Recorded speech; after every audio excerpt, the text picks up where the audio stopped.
দূর থেকে আমি তোমার মানে মনোর কামনা করলাম যেন তুমি সুস্থ হয়ে বাড়ি যাও। ও মায়ের সন্তান তুমি, মা হলো পৃথিবীর শ্রেষ্ঠ জিনিস।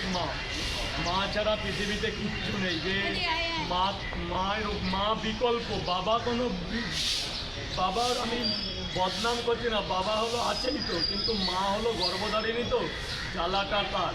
তো দুষ্টুমি করো না, মায়ের কথা শোনো, সেইভাবে চলো ভাই, কারণ জামানা খুব খারাপ। যে দুর্দিনের মধ্যে আমরা চলি, আমরা জানি যে পৃথিবীটা কেমন। দুটো পয়সার জন্য আমরা কতটা খাটনি করি, কিন্তু মারে কখনো বুঝতে দিই না যে 10টা বেজে গেছে এখনও কিচ্ছু খাইনি, এক কাপ চা ছাড়া। মা জানে যে আমি অনেক কিছু খেয়েছি, কিন্তু এটাই হচ্ছে মা। তো ভালোভাবে থাকো, ভালোভাবে চলো, আমি এই কামনা করি। আর ভালো হও, ভালোভাবে বাড়ি যাও, মায়ের কথা শুনে চলো।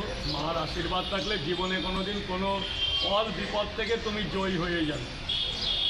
ঠিক আছে বাবা, তুমি অনেক বড় হও। হ্যাঁ, আমার